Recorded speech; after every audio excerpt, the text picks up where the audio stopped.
Dear viewers, wherever you are, hello and welcome to this new episode of your program, Love Spectra. Love is the ultimate goal of humanity, and definitely of lovers. But what happens to love after commitment? You know, many people around the world have had a very sincere and extremely romantic experience before marriage or before any official commitment. But later on, for some reason, this love fades away and sometimes goes away completely. And love is turned into the opposite, hatred. So, what happens? What is the reason? What is the way to maintain love, to sustain love? And why does love fade away? To delve much deeper into this topic, I'm really delighted, as always, to be accompanied by the very distinguished Audice Nasser, the university professor and the clinical hypnotherapist. Audice, hello and welcome. Hi, how are you, Muhammad? I'm fine, thanks, and it's always a delight to have you with us in the program. So, Audice, to start off, like I said in my intro, a lot of people have very sincere and extremely hot romantic relationship, like another Romeo and Juliet. But this will last during like the engagement period or the casual relationship. But a few months later, or sometimes a few years later, after the marriage or like whatever kind of official relationship they have, it fades away or goes away. So, why does love fade, Elise, after an official relationship? It's because we're dictated by our hormones. So as mammals, we are following whatever our chemicals in our bodies that happen. So we have three chemicals, and each chemical lasts for a certain time of your lifetime or lifespan. So, for instance, when you are in the first stage, when you just meet someone, when you're in the lust stage, the best way to explain this is like imagine your body, and we have three levels. So the first thing you're going to feel is what I call below the belt. That's the lust stage. And this only lasts like 2 months. That's it. It's just lust. It's like that instinct. You want to just be with somebody physically. Then the next stage comes in what we call the love, which is the heart. You start to feel your heart pumping, your dopamine kicks in, the happy hormone, the sweating hormones, that you're attached to the person. Normally, this relationship lasts between this hormone cannot. I was told, I don't know how true this is, about 2 to 3 years. That's Hmm. when people see just the good side of the person. The last stage I would call the brain. So you've got the under the belt, the heart, the brain. The brain is when you get to see the person's true colors, who they really are. It takes time. You cannot say you can see the person within, you know, in all sides of the coin in 1 day or 2 days. You have to experience being with the person and seeing all parts of life with them. So Which if doesn't like naturally happen during engagement or during casual relationships because we just casually meet, we have a nice time, and then each one of us goes home. Yeah, exactly. So it depends, and it doesn't have, it's not time specific because you may be in a situation where you get to see the true color of a person within 1 year. And sometimes you and I could be married for 10 years and everything is hokey dokey, everything is fine. But we move to another country and another side of you shows up, or you face trauma, or you lose money, or something happens, you lose the business, and I get to see another side of you, right? So there's not really time specific, but people who rush into long-term commitment very fast, it's dangerous. They're really gambling because I don't know which part of their body they're using to commit to the person. Are they using whatever's under the belt, their heart, or the brain? which chemical or which hormone is pushing them to get married or to be involved or be in long-term relationship. You really need to be smart when you make that decision. This is a lifetime decision. It's an important decision. So, And I'm sorry to interrupt, but it's sort of a follow-up question here. Some people, they might be living together before marriage. They live together for like a couple of years. So they are seeing each other 24/7.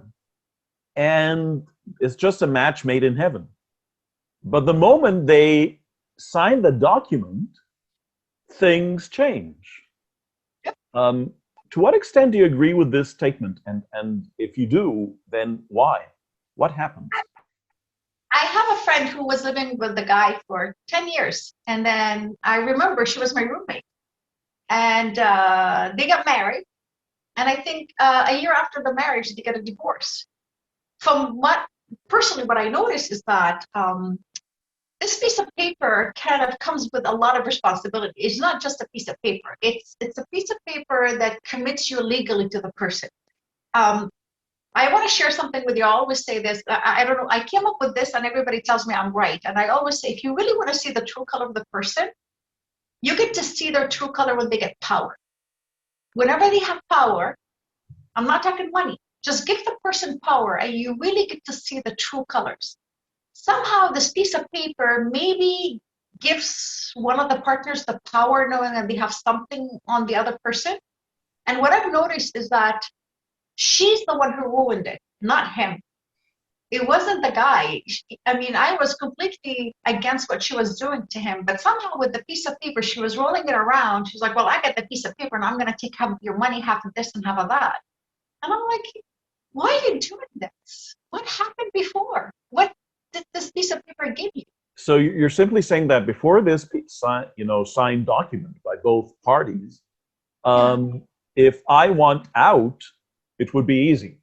But now it's not as easy. Like there's authority, there's there are commitments, there are bonds. So and there's money. And there's money. So this is tempting. It makes the authoritative part of you inflate, that I have an edge here.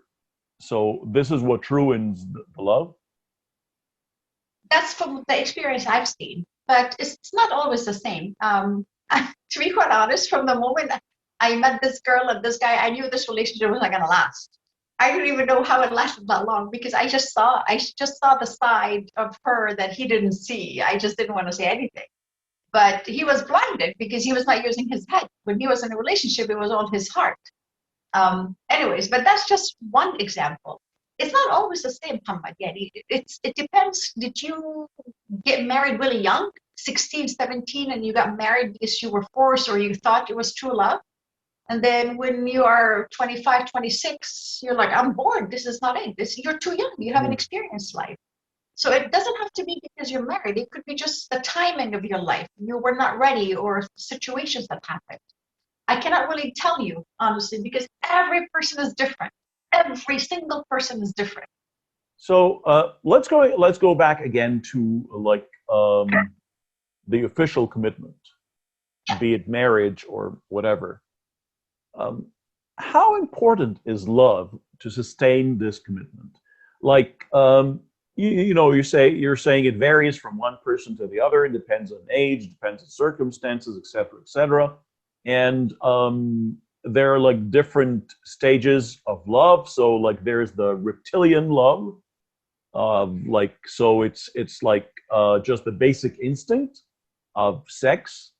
And then there's the mammalian love, sort of the passion, the affection, and so on and so forth.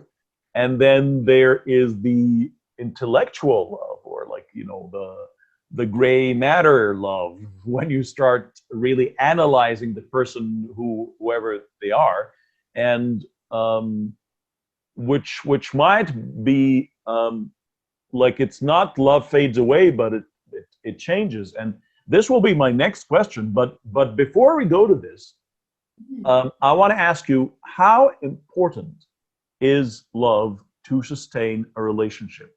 On a scale from 1 to 10, like how fundamental is that? You're going to hate me. You know what Freud said? Love is just made by society. It's just an illusion. It's always been an illusion. Society created the word love. We we invented it ourselves maybe 6, 7,000 years ago. The word love doesn't really mean anything. The love just is the society that put it on to control people, to tell them you have to, marry the person, you have to push someone to, control them. And it was kind of done mostly by men to control women the old days. But love is an illusion. If you fall in love, the way I'm talking about the bond, the trust, because love is completely different to every person. I could love you as a friend. This is love. I can love my brother. I can love my dad. I can love my partner. And then I may have different kind of love to my partner. It could be sexual. It could be attracted. It could be love and bond and companionship and compassion. Um, so what kind of love do I need to be in a good relationship? I need all of it. I need all of it. I need to be in love with my partner. I need to be in love with their who they are, their essence. I need to be in love with them even when they get fat, even when they get old, even if they lose all their hair. I guess some men find that scary that they lose their hair. Even if they get paralyzed and they cannot walk and they are sick, that's the love you want. That's the true love. So remember, like last episode, we talked about the four kinds of love, basically. So it's you have the agape, which is the unconditional love of humanity, Yep. and then there is like eros, which is the erotic love, and then there's philia, love of equals and friends, and then there's storge, again. So it's then so in order to have a successful relationship, you need all four kinds of love, Yep. You need, right? it's So actually, sorry, the love you were talking about is from philosophy. The love, yeah, because I know the previous episode has not been aired yet, so I'm not going to talk too much about it, but it was the triangle with the three levels of love. When you have the love and the compassion and um, attraction, when you have the three triangles, now you're talking true love from philosophy. You covered the philosophy and you covered the biology and you covered humanity. And it's rare to have that. My parents have that. I've seen that in my mom and dad. And it's hard for me to find someone like this because I'm looking for the same relationship my parents have. It's a rare kind of love our parents have. Nowadays, it's hard to find this love. and how about in the past? Like in the past, most marriages, like if we talk about like the 19th century and even early 20th century, Mhm. um, like a lot of marriages were just organized, like planned marriages organized by the family, the extended family, and then they hardly knew each other before marriage, but this marriage used to last. And the very common word that a mother would tell her daughter is that love always comes after marriage. Love comes when you live together. If And you're lucky. yeah, but this really happened in many certain cases. You had a Oh, lot of very successful marriages that lasted until the end of their lives. we did. You're right, we did. But what happened is, keep in mind, in that time, divorce and breakup was not common. You have no choice. It's like it's a taboo or a stigma if a woman leaves a man or a man leaves a woman at that time. So there was a lot of, yeah, they're together, but everybody was cheating on everybody. There was a lot of extra marital affairs. There was a lot of women killing themselves. There was a lot of unhappy people that society doesn't talk about. Just to give you an example, Muhammad, I have a lot of international students. I get a lot of students from India, and now they're telling me about what's the shift because India is known to have a lot of arranged marriage. The custom is still there. But in the last 10 years, the divorce has skyrocketed 300% because women's rights. Now they're able to divorce. So their society is shifting, and they're telling me, yeah, like divorce, arranged marriage now is out the door because it doesn't last anymore. So it's showing you that society is shifting because doesn't necessarily mean they were falling in love. My parents were not arranged marriage. They actually liked each other. They loved each other. They dated and then they got married. At that time, it was kind of rare. But I think my aunt and uncle was arranged marriage and they're happy. But I don't think they had a choice. I look at them, I don't think they're really, really, really happy. But they love each other. They grew up together. But do you think if they had the option of, like divorce or something like that, if it wasn't a sort of a socio-cultural taboo, Maybe, but they I think they are good together. I mean, he was a good guy and she was a good woman. But I know, like, for example, my mom's best friend who was living next door to her husband was cheating on her because he had, it was arranged. I've heard a lot of stories of my mom's generation where the women were cheating on their husbands or were not happy. I think a couple of them got divorced and it was such a bad thing at that time. I'm talking like 50s and 60s. It was pretty bad. can we say that love is sort of synonymous or interchangeable with convenience? So if I get married to a woman and the woman gets married to me, we never knew each other before, but my life is comfortable with her and her life is comfortable with me. So would that automatically generate love? Or No, which one is more important again? Like, is it convenience or love? Like, it is it? depends on you, whatever you need, because love is the perception of the person. It's what you believe. Some people find love is like, having sex every day. To them, that's love. But some people say, I don't care about any of this stuff. I just want to have a good conversation with the person. Trust to me is more love. Love is such a deep meaning to everybody. Everybody has a different meaning. I know, like when somebody comes to me in the clinic and I ask them always, the first session, tell me about your parents, that they love you. Yeah, they did. They got me gifts every Christmas. To them, that's love. Another person will say, yeah, you know what? My mom used to tuck me in bed and read me stories. That's love. Some other person will say, yeah, you know what? We had dinner every time together, mom and dad and my siblings. That's their point of view of what love is. So it's a perception. It's an interpersonal story. So some people, to them, love is, yeah, you know what? I'm content with this woman that I just married. She's a nice woman. She cooks for me. I cook for her. We please each other. We're happy. We don't fight. We're good. So you're saying it's an intrapersonal story. It's interpersonal, yeah. But can I say it's an it's an intrapersonal story as well? Like, is it between me and myself? Exactly, yeah. What do you need? What do you need to satisfy? What's missing? Because what is love is that you're looking for something that you didn't get from somewhere else. That's really what Freud was saying. We don't want to go into Freud, but Freud was saying love is you're looking for something that you couldn't get. So you find it with a partner. So So someone to complement you or like supplement something that is missing. yeah, because to him, he thought love was something that you're lacking and you couldn't find it on your own. So you have to find another person to complete it. So that's why you perceive love. That's It's why like you the lock and key relationship or like the get that. jigsaw puzzle. Okay. Yeah, but So yeah. with Freud, I don't know how far we want to go with him because he had a complex with sex and love and all that stuff. But he did have some kind of background on the basics of love because we do see that people.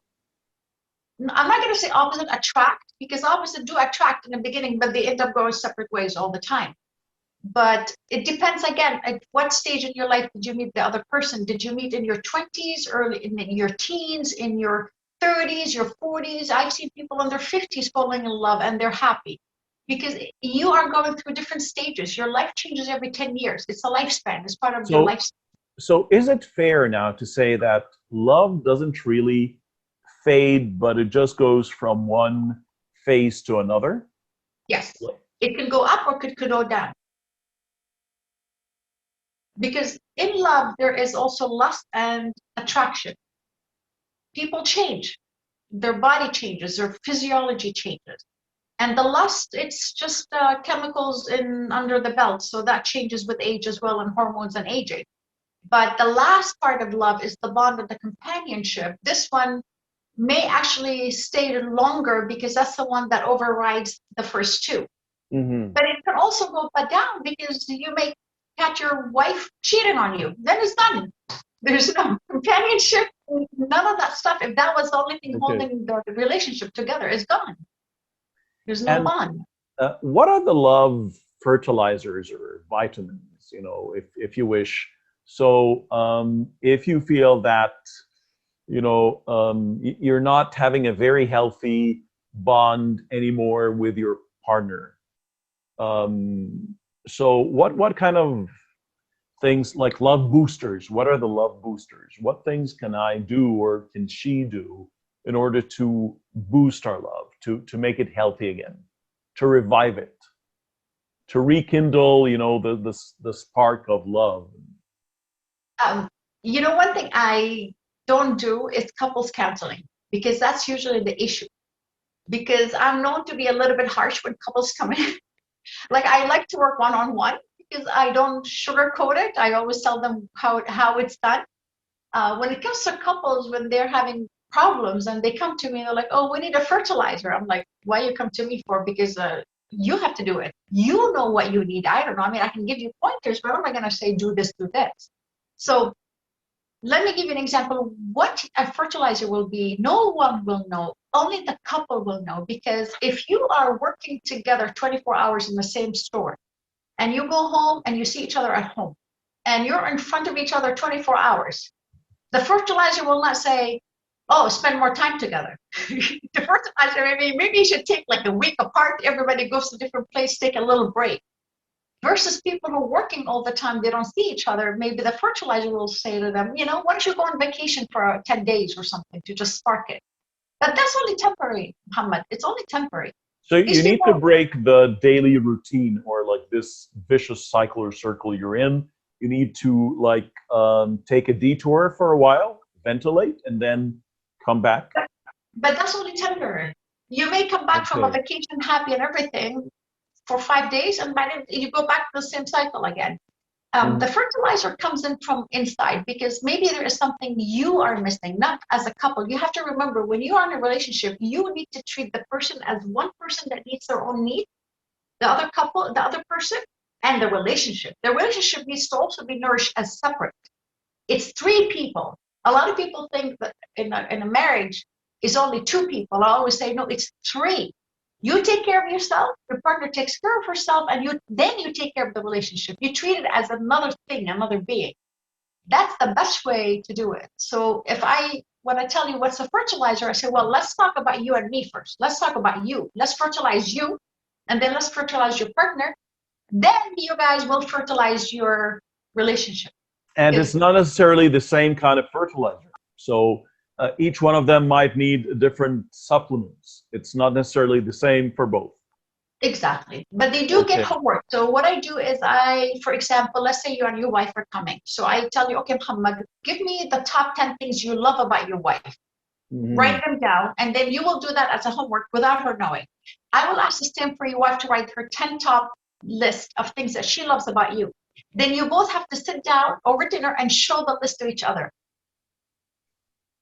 Because you will be super, so every night I'm giving you homework to do. You have to first discover yourself and then you share with each other. Then what are the things that you're willing to give away or give up about the faults of the other person? So the best fertilizer is the communication between the couple, because if there is no bond, if there's no communication and they're breaking up, there's no fertilizer, no tine, nothing. Nothing will work. Nothing is going to work. That's why I don't like couples counseling, because if people are at this stage of the couples counseling, yeah, it's a 50-50 chance. But most of the couple counselors will tell them, you have to do it. Okay. Nothing to do with the counselor. And are some people sort of obsessed with premarital love, like this love euphoria? So some people just they have this incredible obsession with because where does the euphoria come from?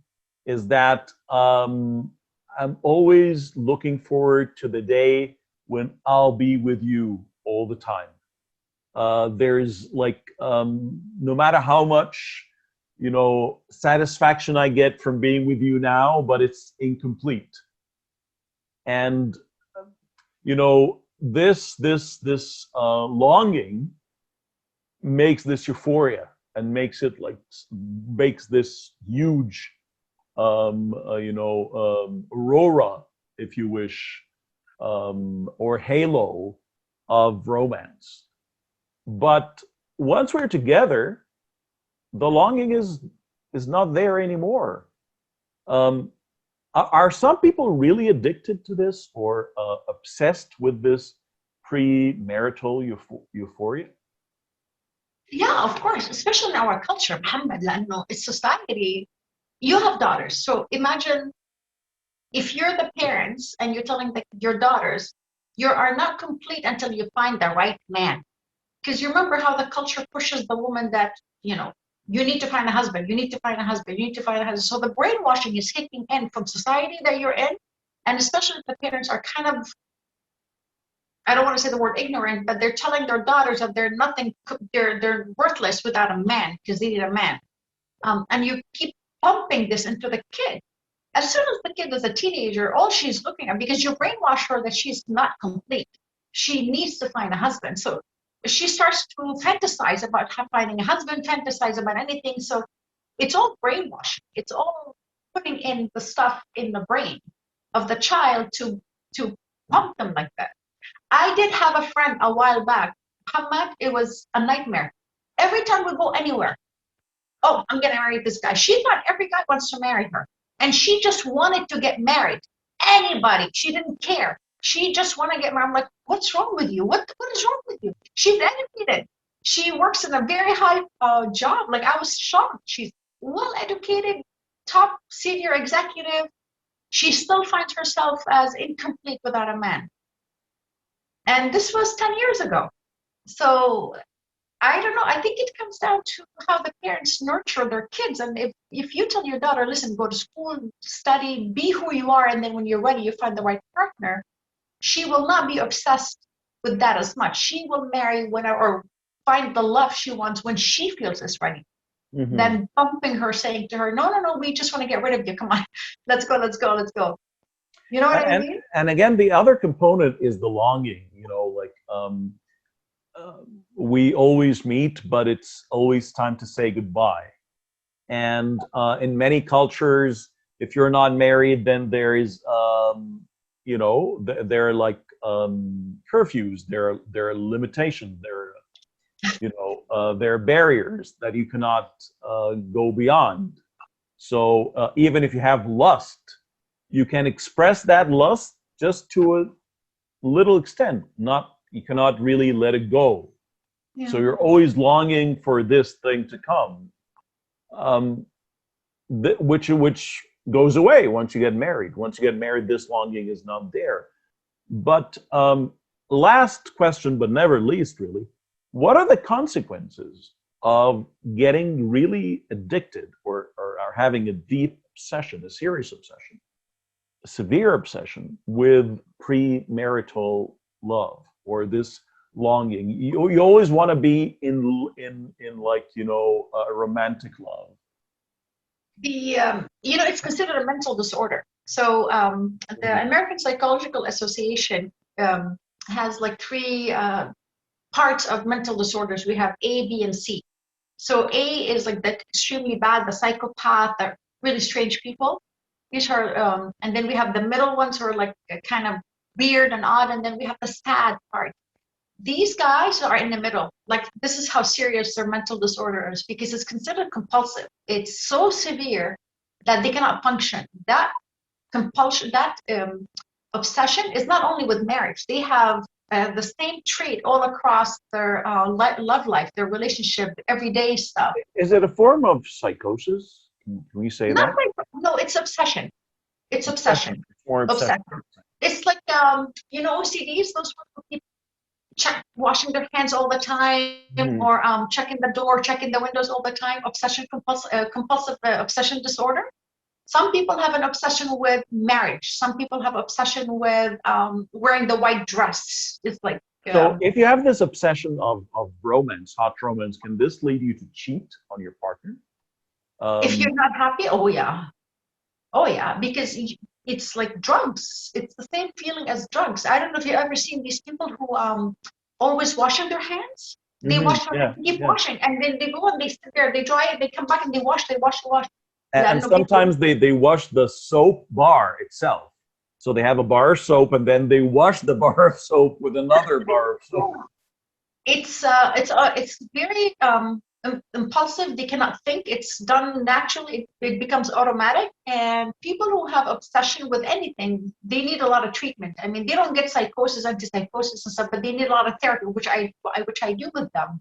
But haram, they really struggle because they have to break a very hard habit of doing something all the time. We all have obsession. We all have a little bit. Yani, but some people develop it as they keep longing for that. They become completely obsessed. So So people, they're sort of in the end of the spectrum. So we are all somewhere in the spectrum, but usually like we're not at the end, the far end, but those people we're talking about are sort of in the far end of the spectrum of obsession. yes, Yeah. because they're actually in the clusters of mental disorders. I mean, they're mentioned there. That's listen. We all have a little bit. Let's say I'm interested in watching TV and some food falls on the floor. I will not stop. I will have to pick it up and throw it out. Like some people will leave the food on the floor, but I'm kind of compulsive. Like I don't like to see food on the floor. So I have a little bit, or I don't leave the house until I make my bed. So we have a little bit, but compulsive, that's a little bit of compulsive, but obsession is like I follow a person around, these guys who follow girls around and they wait for them at the door and all that stuff. That's mental disorder. Why does it happen? Because they have something missing. They have been rejected. They had something had happened to them traumatic as a child, and they kept it. And if that's not met, they could become sociopath. They could. They could easily do some weird stuff. So they're in the middle cluster. So ABC, they're in the B. That's pretty bad. The C is like a psychopath. I understand. Yeah. Yeah. And so it is really a serious matter here. Yeah. Um, you know, do you want to, at the end, would you like to give us sort of a prescription or an antidote to overcome this obsession if you have it? Is there an antidote to that? You want the truth, it's hard to do it on your own. Mm-hmm. No, it depends how long you've been dealing with it. So usually I'm treating two ladies right now with this. I think after 6 months of every week, I see them that they start to see the change. It takes a long time to stop this pattern because it happens automatically without you knowing sometimes. What I have to do the first maybe 6 sessions is get you to notice when this obsession happened, to get you to notice that because it's happened from the subconscious without you being aware of it. So Mm-hmm. it takes time for the client to learn to be aware of when did this happen, what triggered it, what thoughts were going in my mind. So there's a lot of like journaling to note down when did this obsession happen, what time, what happened before, what happened after. And then we compare and we try to see a way to reframe their distorted thoughts. It's hard to break a habit. So these are the I don't think it's very hard to do it alone unless you're very strong to know how to override it. You have very strong free will, you can, of course. I'm not saying you need a But therapist. usually you need external help from a professional. Yeah, because you will get to a breaking point, or sometimes it's hard. Your conscious mind is this small, the subconscious this is big. So you need someone. This is the one controlling it. You need someone to guide you to have this guy take over. A little bit, but once you're healed, you're perfect. You're perfect. You're Okay, perfect. well that's great news. That's great news. Oh yeah. At the very end, Audice, like as usual, thank you very much for being with us tonight, and really looking forward to having you with us as always. Of course. Thank you, Muhammad. Thank you very much. And You're welcome. dear viewers, like if we just recap, um, we are human beings, and human beings are not only one thing. Um, we are reptiles. We have basic instincts. We're mammals, and we have the gray matter. So if you're looking like love, basically what humans might explain as the ideal love is this kind of relationship that would satisfy all parts of you. Will satisfy your basic reptilian instinct of sex, the erotic part, the lust part. It will satisfy the mammalian part of you, of, like this comfort, this family, this connection. And last but never least, it will satisfy your mind as a human being. So this is what might be called the ideal love. But again, love, like we change. You're not the same person when you're 5 years old. Definitely you're not the same when you're 15, 25, 30, and so on and so forth. Same thing with love. Love is you and your partner. Love is not a thing on its own. It's not an entity on its own. It's the bond between your partner. So whatever change happens to you will automatically affect your love. Whatever change happens to your partner will automatically change the love. Whatever change happens in the circumstances surrounding you. So these are the places to look for the answer. We don't have that much love anymore. Well, did you change the circumstances? Did your lover change? Did you change? So it is actually, it has to do with neighborhood. It has to do with the social surroundings. It has to do with the circumstances. It's an, interpersonal relationship, a relationship between you and your partner. And it's an intrapersonal relationship, you and yourself. You have to know yourself. You have to recognize any changes that happen to you. You have to be sincere and honest with yourself. If you're in a state of denial and you want to be delusional, then there's no cure really. The first step for cure is to admit that you have an illness, that you're suffering. Because I cannot just go to a doctor and tell him, I'm ill. But if he asks me, what are you feeling? I tell him, I don't know. Do you have any sort of pain? I don't know. Well, the doctor can't do anything for you, really. First of all, you have to admit that you're ill and to know the source of your illness. And then you can seek help. So, I don't love my partner anymore. And the surroundings changed, or I've changed, or she's changed. It's very, very important to have this communication going on, to have this dialogue going on between you and your partner, because love, like I said, it's a living creature. Love is not there on its own. Love is you and your partner. Dear viewers, thank you very much for being with us tonight. Until we meet again, please take very good care.